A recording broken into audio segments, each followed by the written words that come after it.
نبی نے کنکریوں سے کلمہ نہیں پڑھوایا تھا، اس دن میرے نبی نے جانوروں سے کلام نہیں کیا تھا، اس دن پتھروں نے میرے نبی کو سلام نہیں کیا تھا، اس دن آپ نے کوئی نشانی، کوئی علامت، کوئی معجزہ اپنی نبوت کی صداقت پر نہیں پیش کیا۔ لالیاں کے لوگوں پہلے اپنی نبوت کی صداقت پر، اپنی نبوت کی سچائی پر، اپنے دعوے کی صداقت پر میرے نبی نے جو دلیل پیش کی تھی وہ یہ تھی، اے لوگوں میں نے تمہارے اندر 40 سال کا عرصہ گزارا ہے، اس میں میرا بچپن بھی تھا، میرا لڑکپن بھی تھا، میری جوانی بھی تھی، میری خوشی بھی تھی، میری غمی بھی تھی، میری شادی بھی تھی، میرا سفر بھی تھا، میرا حضر بھی تھا۔ تم نے میری دلبت بھی دیکھی، تم نے میری دلبت بھی دیکھی، تم نے میرا دن دیکھا، میری رات دیکھی، میری صبح دیکھی، میری شام دیکھی۔ تمہارے اندر میرے بچپن کے یار موجود ہیں، اور بچپن کے یاروں سے یاروں کی باتیں چھپی ہوئی نہیں ہوتی۔ تمہارے اندر میری جوانی کے یار موجود ہیں، اور جوانی کے یاروں سے یاروں کی باتیں چھپی ہوئی نہیں ہوتی۔ بولو اور بتاؤ، میری زندگی کی سفید چادر پر کوئی داغ دکھا سکتے ہو؟ میرے نبی نے پہلے دن اپنی نبوت کی صداقت پہ جو دلیل پیش کی وہ اپنی پاکیزہ زندگی کو پیش کی۔ میں سچا نبی ہوں۔ دلیل کیا ہے؟ تم نے میری گزری ہوئی زندگی میں کوئی داغ دیکھا ہے، کوئی دھبا دیکھا ہے، کوئی جھوٹ سنا ہے، کوئی خیانت دیکھی ہے؟ میری آنکھ نے کبھی خیانت کی ہو؟ کسی کی عزت کو میری آنکھ سے خطرہ پیدا ہوا ہو؟ میرے نبی نے جب یہ اعلان کیا اور اپنی زندگی پیش کر دی،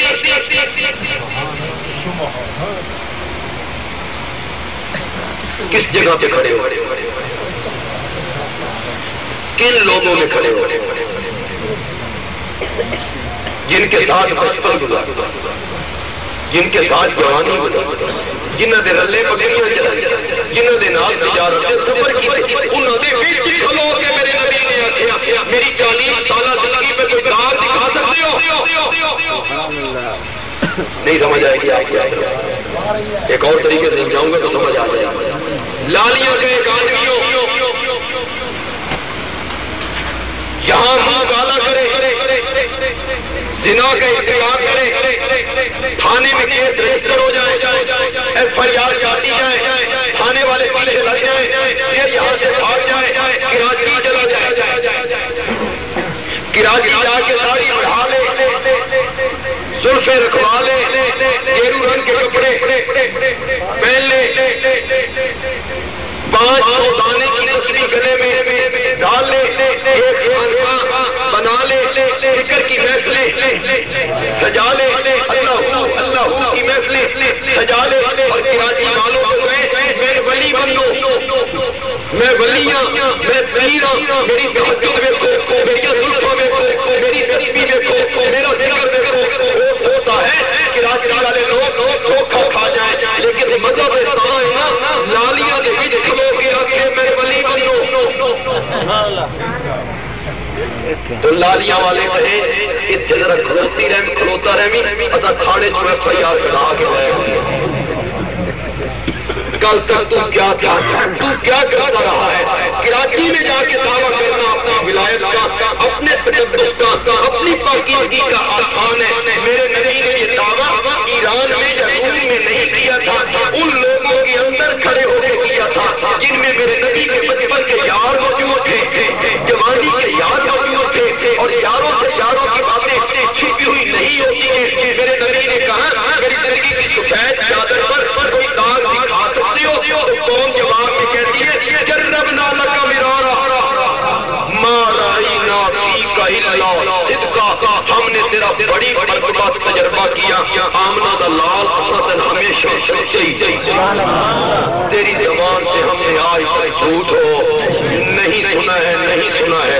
اتنی مقدس زندگی میرے نبی کی، یہ کون سی زندگی تھی؟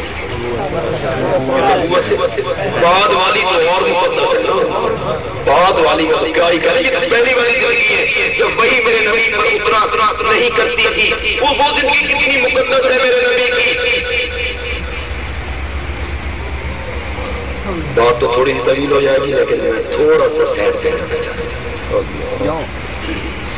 یہ دعویٰ کہ میری زندگی کی سفید چادر پر کوئی داغ دکھا سکتے ہو،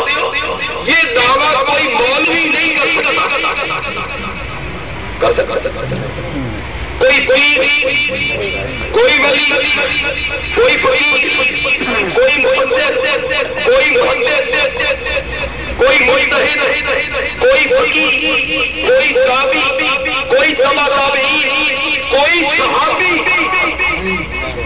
نہیں کر سکتا۔ یہ دعویٰ نبی کے سوا کوئی نہیں کر سکتا، کوئی نہیں کر سکتا۔ لالیہ کے لوگوں کبھی کبھی چھپی ہوئی بات کو بھی سمجھ جایا کرو۔ بندے عالمی کہتا ہے ماں کی گود سے لے کے قبر میں جانے تک چھوٹے بڑے گناہوں سے معصوم ہونا یہ صرف امامت کی نہیں نبوت کی ہے۔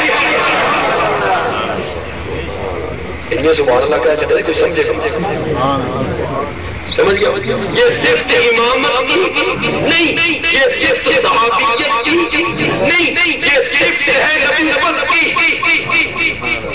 نبی معصوم ہوتا ہے اور اس کی پیٹھ پر دستخط شفقت ہوتا ہے عرش والے کا، وہ اسے بچاتا ہے، وہ پیغمبر کی تربیت کرتا ہے۔ امیر شریعت سید عطا اللہ شاہ بخاری رحمۃ اللہ علیہ فرمایا کرتے تھے، اور مولانا اشرف علی تھانوی جو صحیح معنوں میں حکیم الامت ہے رحمۃ اللہ علیہ، وہ حضرت شاہ جی کے متعلق کہا کرتے تھے عطا اللہ شاہ کی باتیں تو عطا الہی ہوتی ہیں، عطا اللہ شاہ کی باتیں تو عطا الہی ہوتی ہیں۔ شاہ جی فرمایا کرتے تھے یہ فطرت ہے کہ جب بچہ پاؤں پہ چلنے کے قابل ہوا فطرت نے اسے باپ کی انگلی پکڑوا دی، باپ نے انگلی پکڑ لی، بچے کو باہر لایا گلی میں، ساتھ ساتھ چلا رہا، پھر تربیت کر رہا ہے، اتر اے نالیے اتنے ذرا پیر چک کے رکھنے، اے پتھر ہے تو اس تو ذرا بچ کے توڑنا، ایک گلی ہے اتنے سیکل تے سکوٹر تے کاراں والے بڑی تیزی نال گزر دینی لیکن ای تھلے نہ آ جائے۔ یہ باپ تربیت کا، جب بچہ گھر میں آئے تو فطرت نے اسے ماں کی انگلی پکڑوا دی، اب ماں گھر میں لے کے پھر رہی ہے، برآمدے میں سین میں تربیت کرتی ہے، چولہے دے نیڑے نہیں ہونا، ماچھاں دیاں تیلیاں نال نہیں کھیلنا، چھری تے چاقو ہاتھ نہیں لانا۔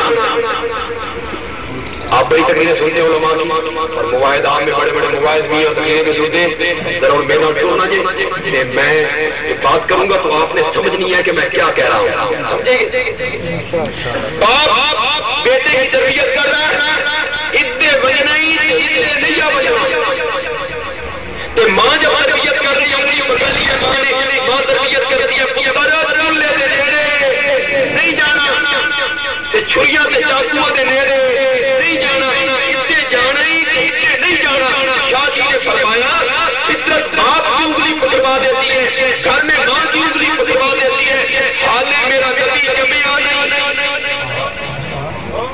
ایک انگلی اللہ پہلے چھڑا دیتی، باہر والی انگلی پہلے لے لی، اور ابھی میرا نبی صحیح طور پر چلنے کے قابل نہیں ہوا کہ اللہ نے ماں والی انگلی چھڑا دی۔ اللہ نے فرمایا میرا سونا تیری انگلی والد اور والدہ کے ہاتھ میں دینی نہیں ہے، میں خود تیری انگلی پکڑ کے میں چلاؤں گا تجھے۔ ہم نے تیری تربیت کرنی، ہم نے تجھے چلانا ہے، ہم نے تجھے چلانا ہے، ہم نے تجھے چلانا ہے، توجہ، ہم نے تجھے چلانا ہے، اس مسیح سے نہیں جانا۔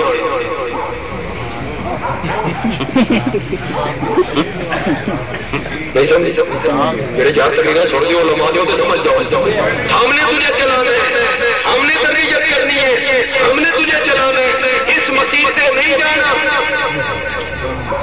اس مسیح سے نہیں جانا۔